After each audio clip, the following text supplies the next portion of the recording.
At Sickle Cell Central, we believe that self-care and well-being are a shared responsibility between communities and services throughout social prescribing pathways. By harnessing the power of creativity, cultural messengers, and professional collaboration, we can deepen public understanding, strengthen trust, and improve the quality of cultural care.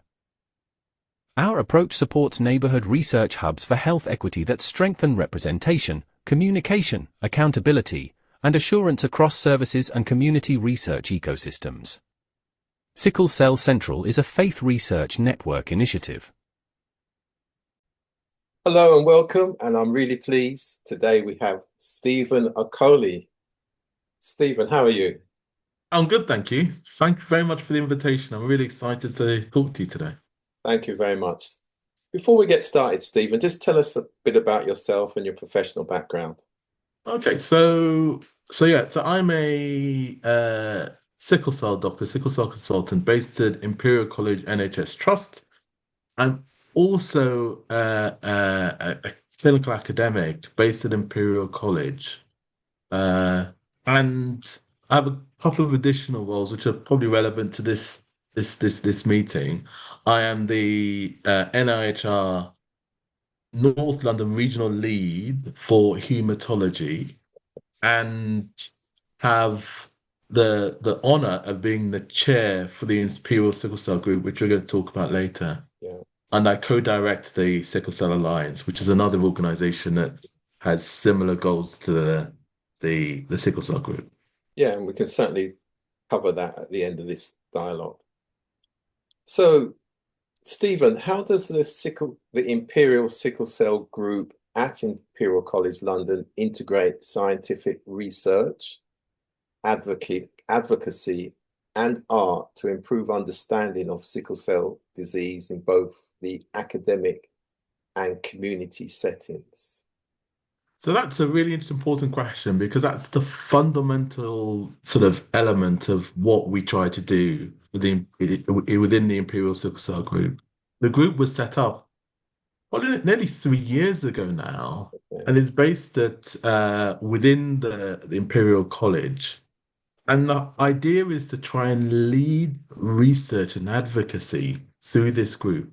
The group has a dedicated interest in trying to understand sickle cell disease better, and as a consequence, to try and improve treatments, focusing mainly on advancing healthcare, advancing scientific research, raising awareness, raising public awareness, because that's something I think is the cornerstone of making sure that we can deliver better treatments and bringing the community along with us in trying to sort of develop better outcomes for people who have the disorder.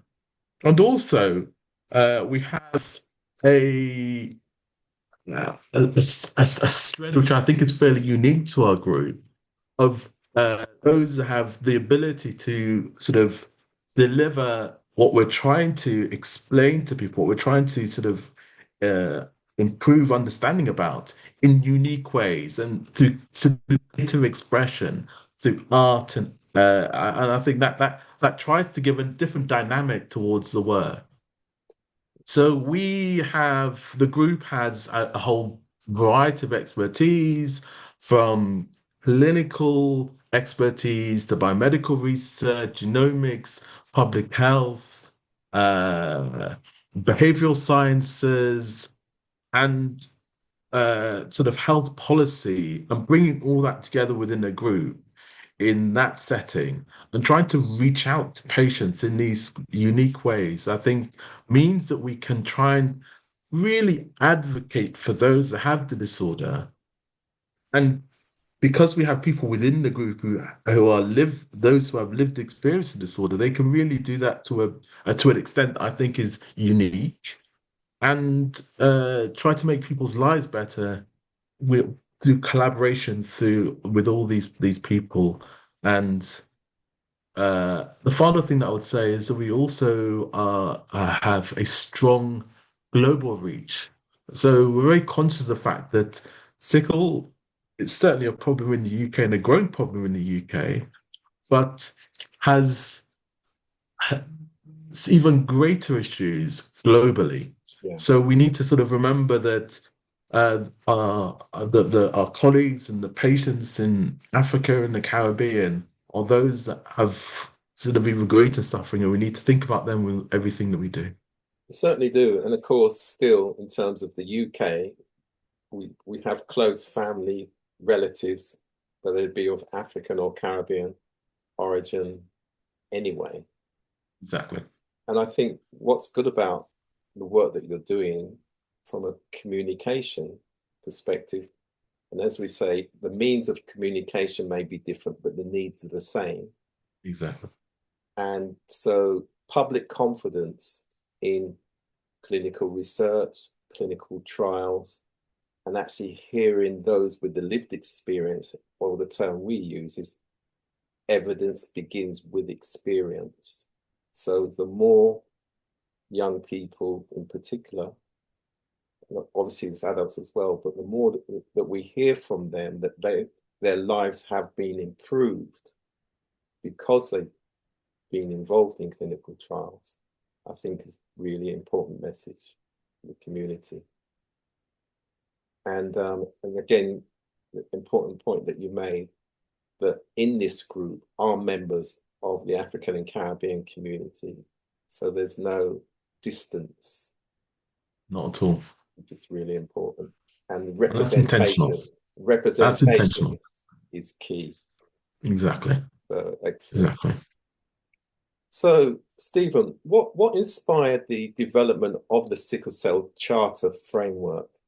And how has the collaboration with Muhimbili University of Health and Allied Sciences shaped the direction and impact?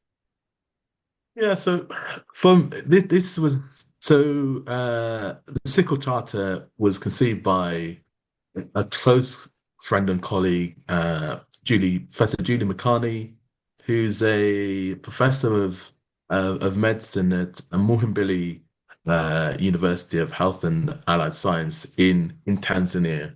So she was here as a visiting professor. It's an alum from the college, and she was here around about sort of 3 years ago now. Feels like sort of only feels like yesterday.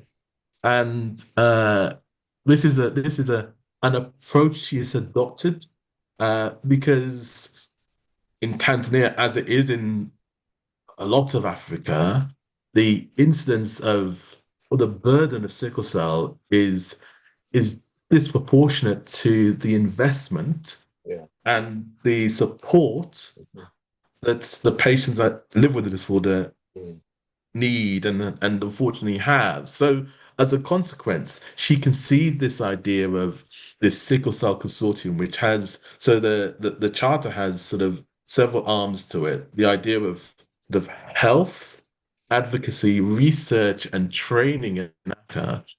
They started in a few countries, sort of where some of the countries where sickle is most prevalent in Africa, in Nigeria, where I'm from, in Ghana, in Tanzania, obviously where Julie hails. And that has grown and expanded to several countries in conjunction with other projects like the Julie's again is spearheading, like Sickle in Africa and HC Africa, that tries to sort of blend in the ideas that this charter conceived, would also try to build in more things to try and improve outcomes for those who are living with the disorder. Yeah. So the collaboration that we have with Julie and Muhimbili has sort of strengthened our links in Africa, but also has helped sort of work as a framework, a template for building more collaborations globally. So we now have collaborators from across the globe in North America, in Canada and the United States, uh, in Jamaica, in Trinidad, in the Caribbean. We have colleagues we interact with in India. We have built a truly global collaboration which feeds into this idea of making sure that it isn't just about healthcare or research, which is obviously important because we don't develop new treatments, we don't develop a better understanding without them. Yeah. But without those other elements of advocacy, training, incorporating patients in every element of it, means that all of those things end up working in silos, and you don't bring the patients along with you with the journey. And as you alluded to earlier, without patients, we're nowhere. So unless they're embedded and they're the cornerstone, truly the cornerstone, not just a sort of a performative thing, actually are engaged with everything within the work we do, then we are on a hiding to nowhere. So using that charter framework ensure that the work that has already been done in Africa, we replicated here and built on. So it's transformative. And I'm really glad that I met Julia. She came to us in as I said, nearly 3 years ago, and we have gone from strength to strength as a result. Yeah. And I think from a policy implementation perspective, that's really important if we think in terms of a standard operating system. And if we apply that to whole systems working, particularly with the shift into the neighborhood health service. Exactly. And hopefully this could be one of the ways that sickle cell is in the leadership position for some of the other long-term conditions. Exactly. So I think very well done, and we certainly will do much more work around that in terms of how that's communicated, because I think that's really important. I look forward to that. And also what that will enable the other institutions that are largely left out, the voluntary community favored social enterprise as an institution, which of course have the large scale in terms of the population. So having some links and kind of compact agreements. So what's the roles and responsibility of institutions like the faith organizations, like the voluntary? The patient journey begins in the home. Every contact matters with the family, communities in the neighborhood. What support can be given before people get into the system and have to navigate their way around. So I think that the charter is an excellent idea for the future. So, Stephen, in what ways are people living with sickle cell disease involved in ICG's research and creative programs? You have alluded to it, but if you can give us a bit more detail in terms of how does this shape the outcomes of your work? I think it's, as I said, it's the cornerstone of what we do. We have intentionally ensured that patients are the loudest voice in the Imperial Sickle Cell Group. And that the patient and public involvement is structurally embedded within the whole process. So just to give you an example, so we have several patients with lived experience who are active, who attend all of the meetings within the Imperial Sickle Cell Group. We have advocacy, so advocacy groups like the Northwest London Patient Public Voice, which is linked to our Hemoglobinopathy Coordinating Centre, so the regional hub for our sickle cell work in West London, has its own patient public voice group, which is unique actually for all of the 10 HCCs. And that group is instrumental to make it to all of the choices that we make. The Richard Coker Foundation, the Sickle Cell Society, the African and Caribbean Leukemia Trust, all stakeholders with this group and the other group that I talked about, the Sickle Cell Alliance. So we have patients who are sort of academics who are involved in academic research.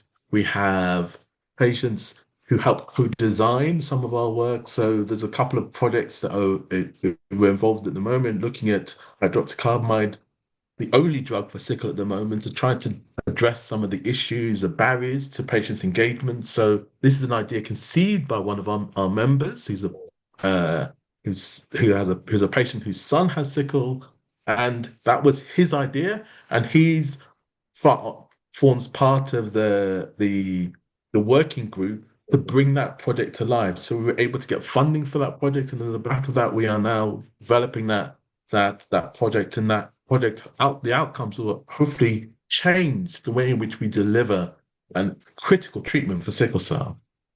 Sort of one of our artists, Lauren Bowman Palmer, is sort of a graphic artist, so a visual artist, I should say, sorry, and leads a lot of our art workshops. And we do art workshops that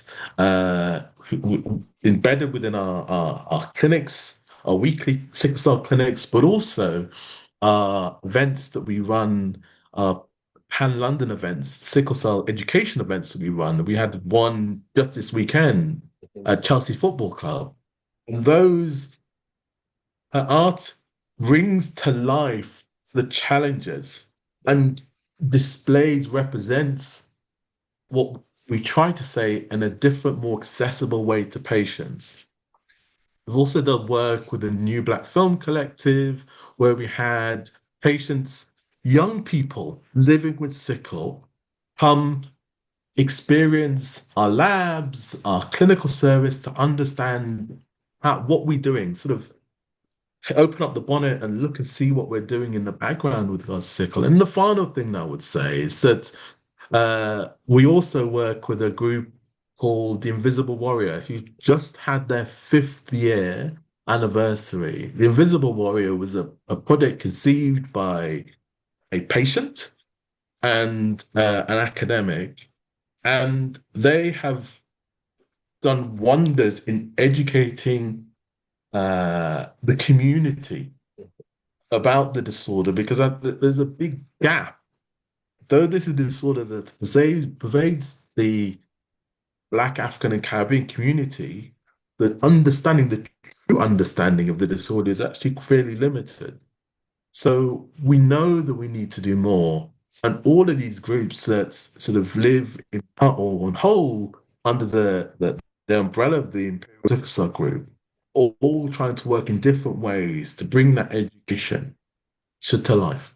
Yeah, absolutely. And I'm looking forward to our broader creative community, musicians, etc., to actually be involved, because the call to action is about the improvement of public understanding.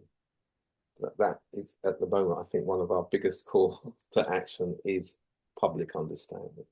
And then what communities can do to improve the lives of their family members themselves, what the wider institutions within the community, and where the community goes for safe spaces and people they trust. So I think what you're developing is a coherent message that is accessible to our own communities in our own interests. So congratulations on that. Good to hear. Thank you. Thank you. So finally, what are the next steps for ISCG in expanding its research, advocacy, and creative platforms to improve? Of course, the #1 goal of the NHS is the delivery of high quality care, but we say we want high quality cultural care. Exactly. Really important. Exactly.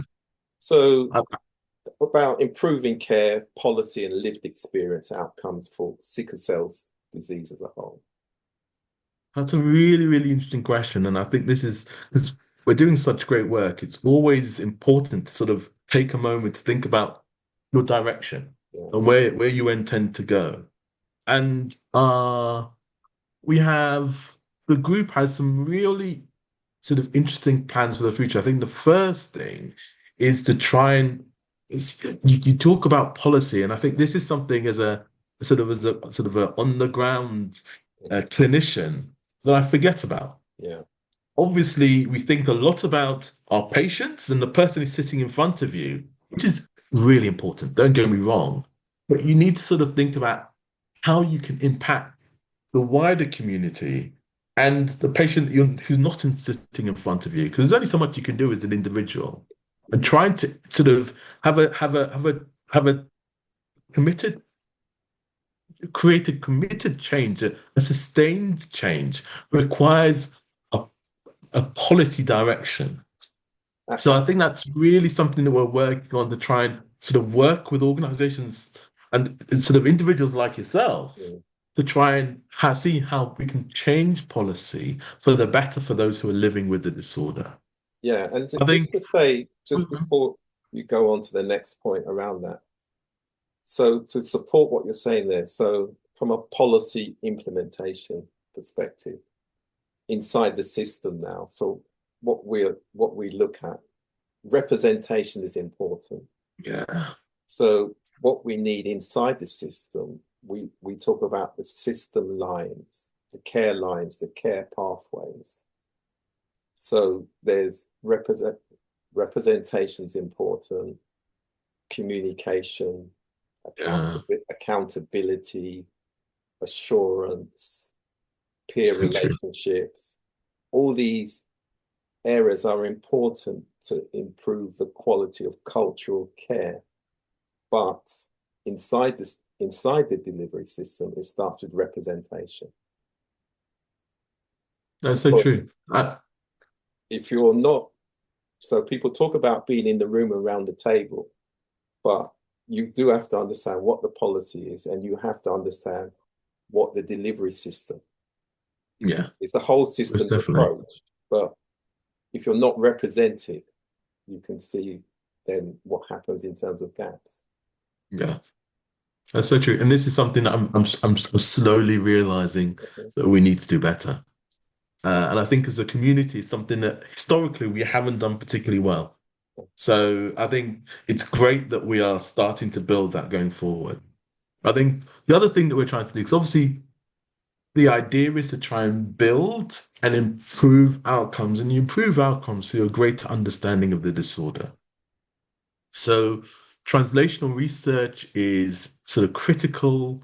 This is the genetic disorder, so genomic understanding the genetics of the disease better. The also with improving genetic therapies, so stem cell transplant, gene therapy, the long-term impacts of this, developing better ways of risk stratifying individuals with sickle cell, all of those issues we're trying to address, and working with the big decision makers, the NIHR, the MRC, those people that hold the purse strings to try and develop an infrastructure for sickle cell research are things that we're also doing. We are trying to build capacity. So not only capacity in the UK, but capacity globally. We talked about our global reach, and we're trying to sort of take full advantage of that so that whatever benefits we can develop for our patients here in the UK, we can also deliver for those who are living with sickle in other countries where the resources are even more limited than they are here. So I think that's something we always sort of try to be mindful of. Yeah, there's And a couple of go on. key points around that as well, Stephen. In terms of from a research perspective, in terms of scalability, it's important that the African and Caribbean research community see Exactly. themselves as one body in terms of scale for institutional advocacy. And again, that's hopefully on your agenda for the No, future. most definitely. most definitely. And I think the idea of scale, because we have a comparatively tiny sickle population within the UK, and to ensure that these therapies work and they work across the board, you need to be able to have data from where the disorder is much more prevalent. Yeah, but And there is an untapped resource. not only that, it's the source because we're Exactly. Yeah, yeah, so yeah. so the other important thing in terms of maybe you could talk a bit about the whole academic clinical collaboration. Take the genomics project of Black Health Legacy. So there Oh, must be some common ground there in terms of the information, advice, guidance, linked to the clinical trials, linked to improvement services. there is. So I think the challenge is that unfortunately those links that you sort of talked about, those different pillars, those links aren't as robust as we would like. And I think it's our responsibility to try and bring all of those things together.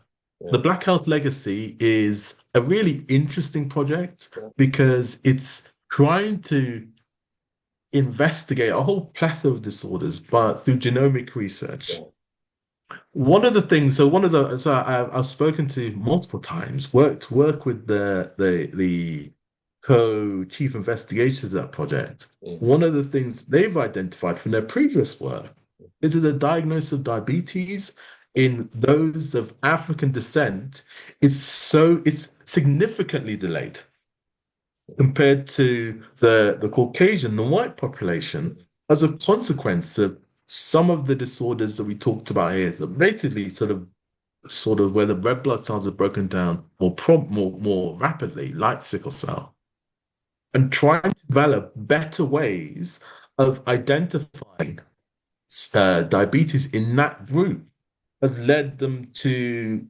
trying to do more work with the African population, and the Black Health Legacy project has sprouted from that. yeah, So there are really tangible, really quite important uh, uh, health issues that are being missed in the African population, the Black African and Caribbean population, as a consequence of a lack of engagement yeah. with the Black and African community. Yeah, so is that due to our own African and Caribbean professionals, researchers, early researchers, going into community first and understanding some of the root causes?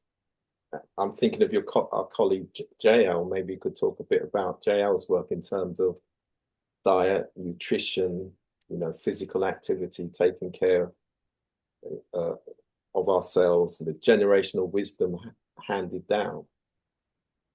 And that's again before we get into the system, before people get into the system. So where does it's identifying where the responsibilities lie as well.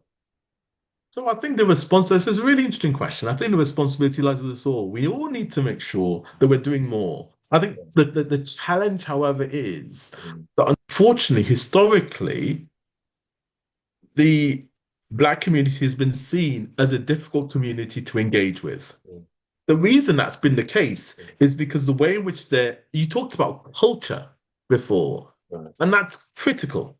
Mm, If you don't engage with a community which is culturally appropriate to that yeah, community, then you're not going to be able to do that.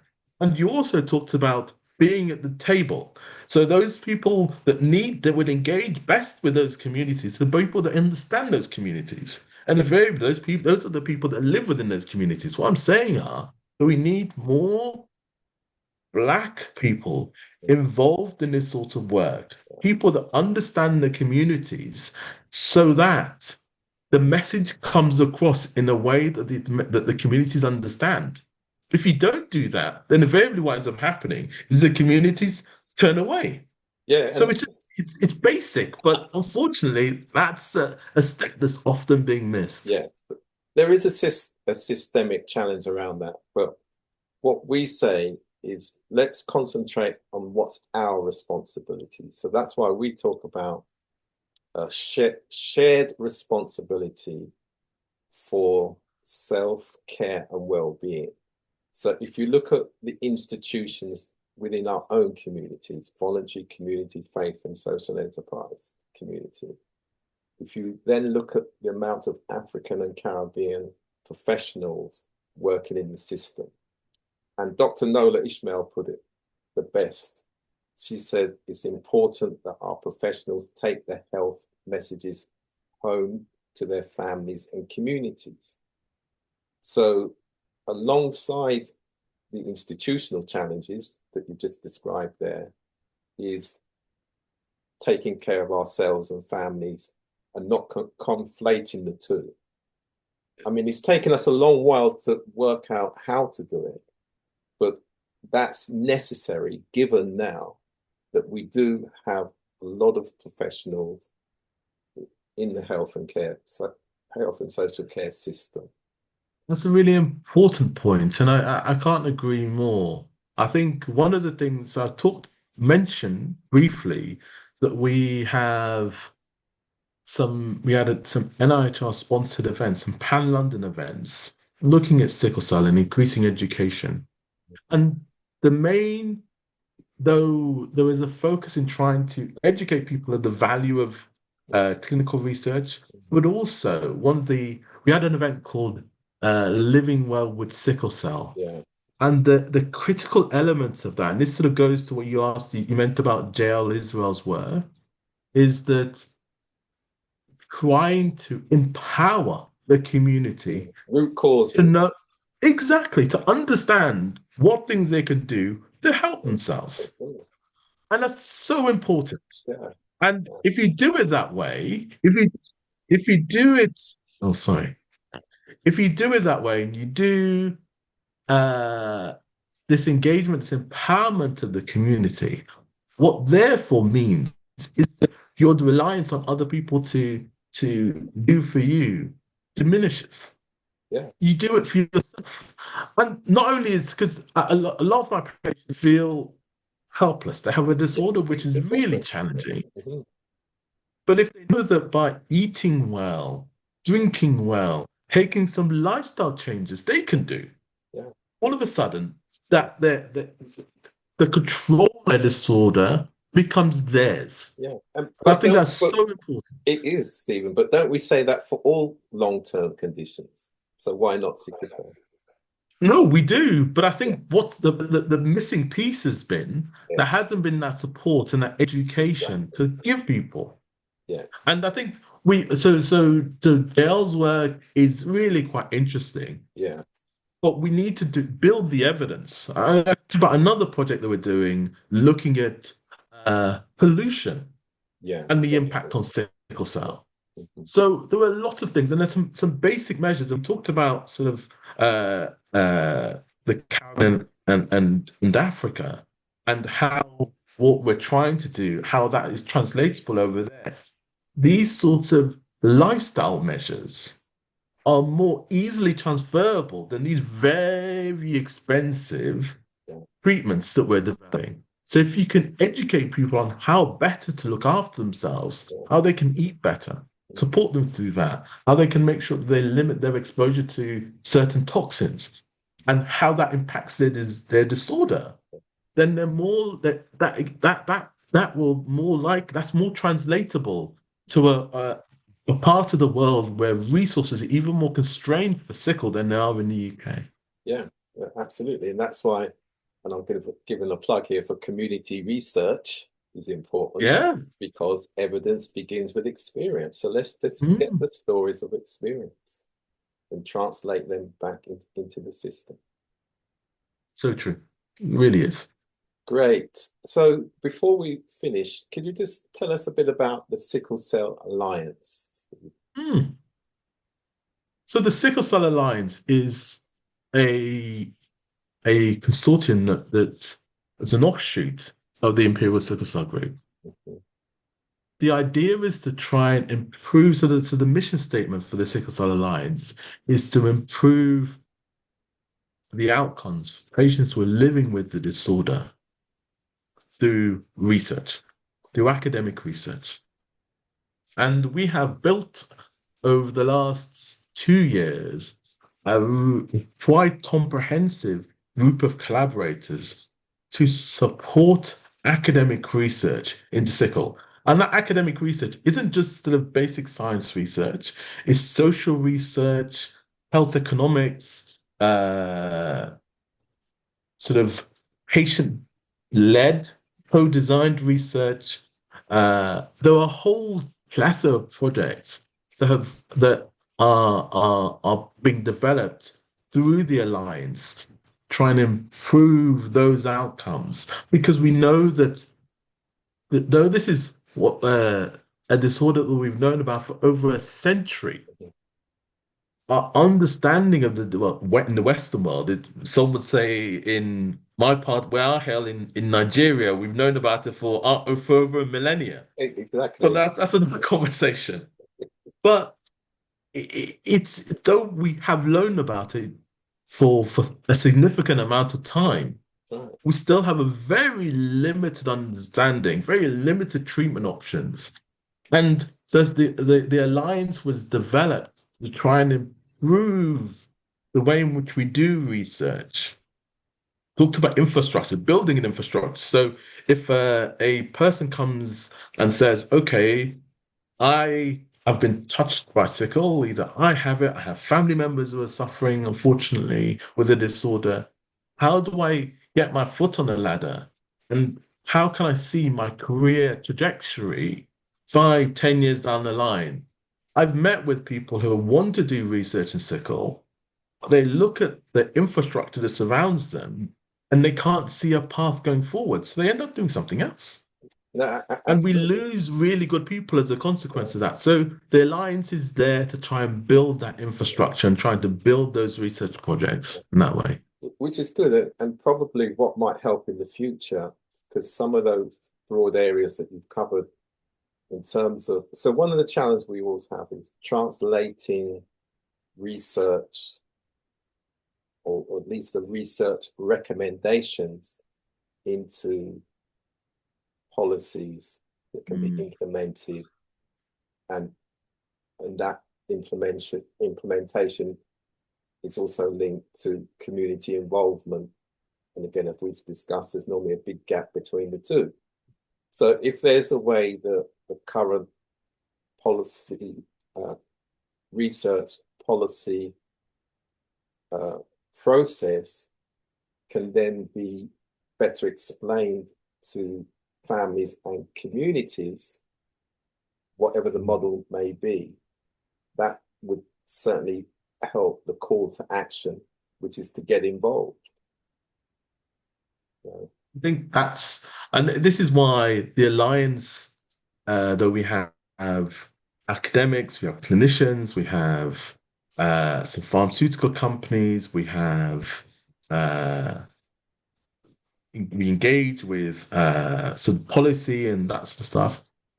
Again, like the Imperial Sickle Cell Group, the essence of it is that patient advocacy, that community work. Because all of this, if you don't engage with the people who live with the disorder, you're lost.